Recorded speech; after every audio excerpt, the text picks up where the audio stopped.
very lucky we, the faculty, are to work with you, the students we work with, and how much we learn from you always. Michelle Bacon Curry is no exception. From the very first assignment she did in my class, when suddenly, overnight, she produced a Google map of how she knows what she knows, she has never stopped surprising me, growing into a teacher before our eyes. I can tell you how hard she's worked for our University of Iowa affiliate of the National Council of Teachers of English. I can tell you that, like a good teacher, she has spent her own money on many things for her teaching.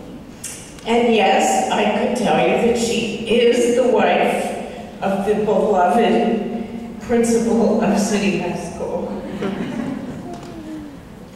But I'm sure sometimes that messes with her own self-esteem.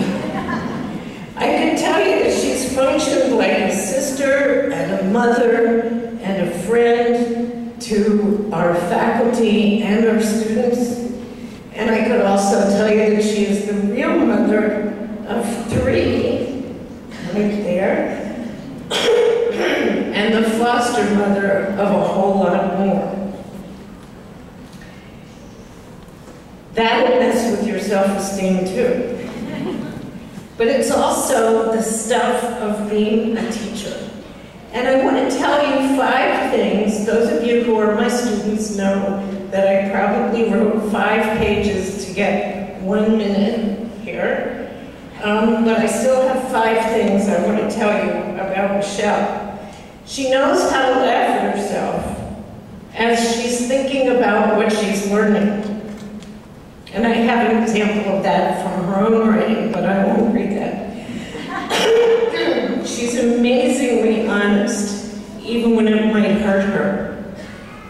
And I want to read from something that Michelle wrote in a paper. What? There is not an emotional, physical, or financial catastrophe that the world can throw at you that you cannot eventually get used to, incorporate into your being, learn from, survive. If you blow the lid off your carefully constructed life, you will carefully reconstruct it, because that is what we human beings do. It's called evolving. 3, Michelle invents new stuff. She said, oh, we love football in Iowa City, and we also love writing in Iowa City. And last October, we had our very first writing tailgate at the public library, invented by Michelle. She has also invented a pay-it-forward book project. And she's also invented the concept of the passive-aggressive learner. 4, she's become an analyst of the highest order. In one paper she wrote for a course I taught, she analyzed 7 bloggers, Michael, Jackie, many of our English Ed students, and how the interaction made her learn more. She wrote, surrounding yourself with a community of learners whom you respect and with whom you identify, and approaching learning as a natural and social endeavor will ensure that a maximum of learning takes place with a minimum of forgetting. 5, Michelle is a magnificent writer. Michelle, I'm not surprised that your colleagues voted for you to be our speaker tonight, but as always, I know that your speaking tonight will surprise us. And I know that you and your colleagues, my colleagues in English Ed, all have magnificent careers ahead of you, because you've had each other. Thanks. Michelle.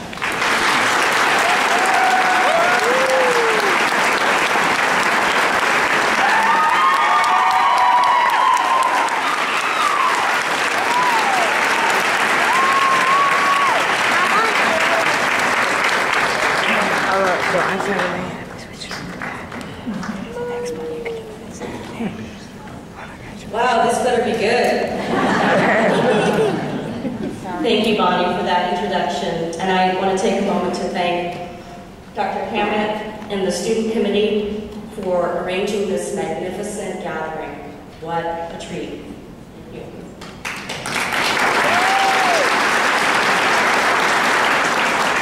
Statistically speaking, I probably should not be here tonight about to receive my master's degree. Statistically speaking, I probably qualified as one of those hotly debated free and reduced lunch kids, a student who would have been termed at risk due to my demographics, my propensity for mischief, and my chronic failure to live up to my potential. Statistically speaking, I'm a first-generation college student who dropped in and out of school for 7 years before receiving my BA. My career aspirations were as low as my performance. If someone asked me what I wanted to do after graduation, my response was simply, I just want a room where I just want a job where I don't know where the room is. But if you take nothing else away from my words tonight, take this. I am not a statistic. And more importantly, the students who are about to fill our classrooms, they're not statistics either. I've had the profound honor of experiencing the College of Ed as both a student and an instructor. What I've gleaned from this dual vantage point is that none of us does this alone. My husband dragged our kids to activities while I was at class. My parents served as fix-it men, laundry service, and chauffeurs, and patiently endured being ignored for 3 years. My in-laws worked second shifts at my house taking care of our kids after having worked long days taking care of others. My friends inside and outside of the program reminded me that I had an actual name outside of my many roles and comforted me with belly laughs and sushi and endless cups of coffee. My TAs and esteemed professors not only schooled me in pedagogy and method, but also served as nanny referral services and cut me slack when I failed to remember a deadline or needed to suffer the occasional severe to moderate nervous breakdown in their offices. My beloved cooperating teacher, mentor, and friend taught me as much about how to be a better person as she did about how to be a better teacher. And my students, give yourselves a little hoot. My students here at the College of Education, every one of them pre-service teachers themselves, taught me much more than I ever could begin to teach them. How to keep your mind open and willing even when you don't want to. How to work hard even when you feel like hardly working at all. How to do things for other people even when you are too busy to remember to take your next breath, and most of all this, that our future is in spectacular hands, because there are thoughtful, creative, and amazing young teachers bursting forth from the Lindquist Center every day. And if you remember a second thing from this talk, remember this. We got here to this night by the efforts of others on our behalves, and it will be the same for our students. I have been warned that the student teaching semester would be difficult, that there would be exhaustion, burnout, a killer workload, and to be honest, I was skeptical of all that talk. You see, I've had a lot of bad jobs in my life. As a waitress, a hotel maid, convenience store clerk, and a bartender, I've had to break up fist fights, deal with gun-wielding patrons, and clean every imaginable bodily fluid and expulsion from a wide variety of improper receptacles.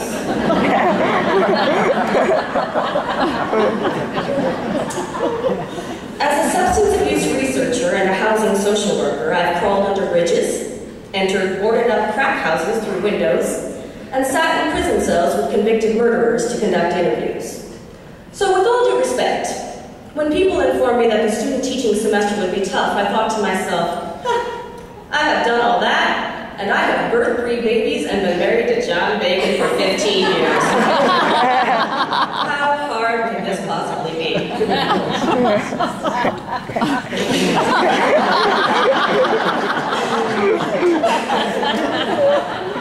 So no one was more surprised than me when I found myself nodding in agreement with the 10th grade philosopher as I graded his paper over Elie Wiesel's Night. He had entitled it, Survival. Worth it or not?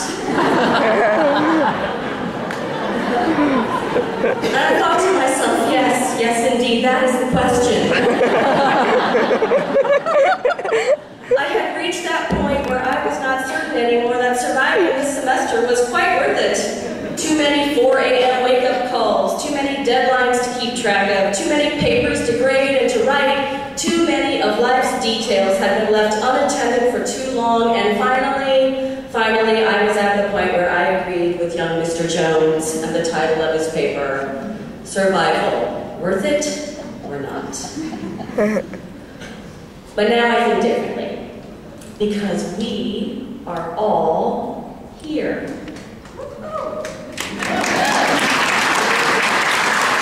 We survived it, and it is oh so worth it, isn't it?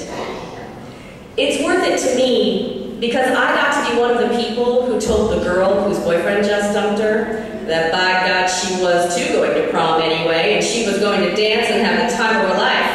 And she did. It's worth it to you, because when you told that kid to quit taking Snapchat selfies and get to work on his paper, he looked at you with the respect and awe that only a true hip young teacher can garner.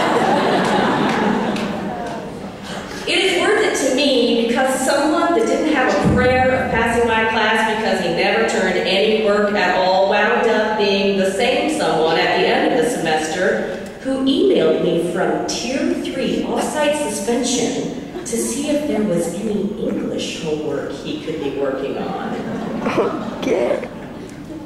It is worth it to you because when that kid who'd been a complete jerk to you, or that kid so riddled with anxiety that he didn't make eye contact with you all semester, stood in your doorway on your last day for that extra half beat and said, thanks. Your heart sang and your knees buckled and you knew you were a real teacher at last. It's worth it to me because my kids are sitting in the audience tonight watching their mother finish something that was hard. And it's worth it to you because you are bounding off to lives in which you will spend your days shaping human beings and changing the world in ways that you cannot yet even begin to imagine. As an English teacher, I know that any decent speech should close with a reference to things that were said prior, but I hope you will forgive me my indecency. Because what I want to say to you, what I really want you to understand is this. There is a fine and variable line in any classroom and any life experience between who is the teacher and who is the student, between who is learning and who is learned, between what we want our students to know and understand and what they actually need to. And if you hold on to nothing else from these words tonight, hold this. Learn from your students, teachers. Learn from them. Because in the end, our job as teachers is not to be the source of all wisdom, but to be willing to find wisdom in unexpected sources. Thank you.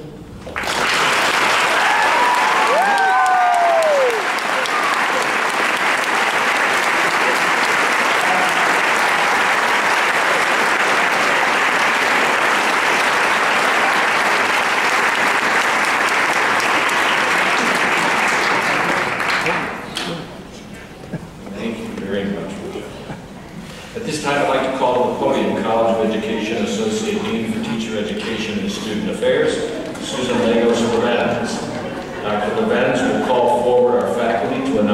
semester certification candidates. Ladies and gentlemen, Associate Dean Susan Lagos.